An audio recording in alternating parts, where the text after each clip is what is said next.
జిల్లా సమగ్ర నివేదికకు స్వాగతం. ఈ కార్యక్రమం ద్వారా ఆయా జిల్లాల్లో అమలు జరుగుతున్న అభివృద్ధి కార్యక్రమాలు, సంఘటనలు, ఇతర అంశాల గురించి తెలుసుకుంటున్నాం కదా. ఈ రోజు కామారెడ్డి జిల్లా నుంచి రాచర్ల లక్ష్మీనారాయణ మనకు అందుబాటులో ఉన్నారు. ఆయన అడిగి అక్కడి విశేషాలు తెలుసుకుందాం. నమస్కారం లక్ష్మీనారాయణ. నమస్కారం సార్.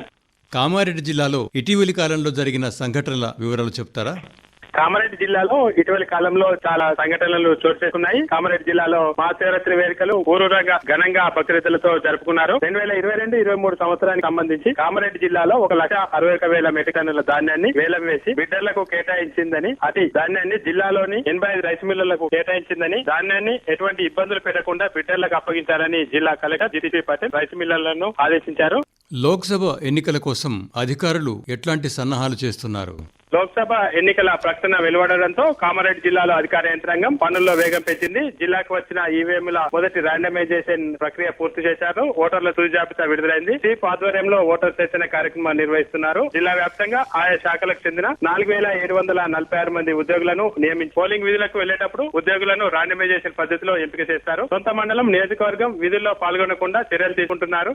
జిల్లాలో తాగునీటి సమస్య నివారణకు ఎట్లాంటి చర్యలు తీసుకుంటున్నారు?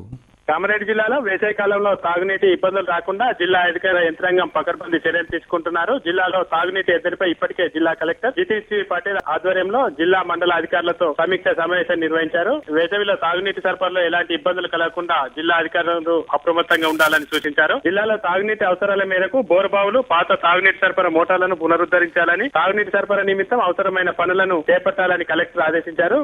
లోక్సభ ఎన్నికల్లో ఓటింగ్ శాతం పెంచడానికి ఎట్లాంటి చైతన్య కార్యక్రమాల్ని నిర్వహిస్తున్నారు ఎన్నికల సంఘం?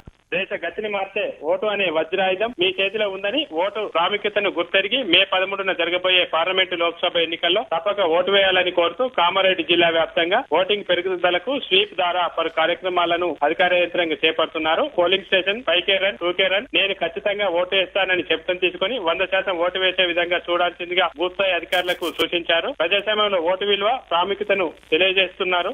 యాసంగి ధాన్యం కొనుగోలు కోసం ఎక్కడెక్కడ కొనుగోలు కేంద్రాలను ఏర్పాటు చేస్తున్నారు? ఈ కొనుగోలు ఎప్పుడు ప్రారంభమవుతుంది? కామారెడ్డి జిల్లాలో వరి కోతలు ప్రారంభమయ్యాయి. దీంతో ధాన్యం కొనుగోలు కేంద్రాల ఏర్పాటుకు అధికారులు సమాయత్తం అవుతున్నారు. జిల్లా వ్యాప్తంగా ఈ ఏడాది యాసంగిలో మొత్తం 2,42,229 ఎకరాల్లో వరి పంటను సాగు చేశారు. మొత్తం 5,20,000 మెట్రిక్ టన్నుల ధాన్యం రావచ్చునని అధికారులు అంచనా వేశారు. ఏ గ్రేడ్ ధాన్యంకు క్వింటల్కు 2,203, సాధారణ రకానికి 2,100 మద్దతు ధరను ప్రభుత్వం నిర్ణయించింది. రైతులు 17% లోపు తేమ ఉండేలా ధాన్యం తీసుకురావాలని అధికారులు సూచిస్తున్నారు. లోక్సభ ఎన్నికల నిర్వహణకు పోలీసు యంత్రాంగం ఎట్లాంటి బందోబస్తు ఏర్పాటు చేస్తుంది? భారత ఎన్నికల కమిషన్ మార్గదర్శకాల ప్రకారం కామారెడ్డి జిల్లాలో జిల్లా ఎస్పీ సింధు శర్మ ఆధ్వర్యంలో పకడ్బందీ ఏర్పాటు చేస్తున్నారు. తెలంగాణలో 4వ విడతల పోలింగ్ జరుగుతున్న నేపథ్యంలో అక్రమ నగదు, లిక్కర్ సరఫరా జరగకుండా కట్టుదిట్టమైన చర్యలు తీసుకుంటున్నామని జిల్లా ఎస్పీ సింధు శర్మ తెలిపారు. ఇటీవలి అకాల వర్షాల వల్ల జిల్లాలో ఎట్లాంటి నష్టం జరిగింది? ఆ వివరాలు ఏమిటి?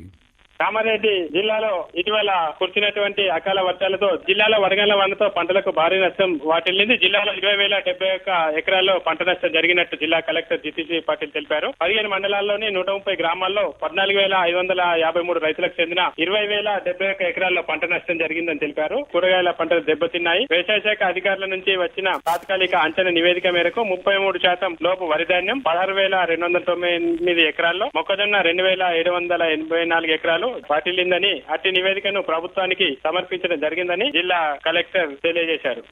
గ్రామీణ ఉపాధి హామీ పథకం కింద ఇంకుడు గుంతల నిర్మాణం ఎంతవరకు వచ్చింది?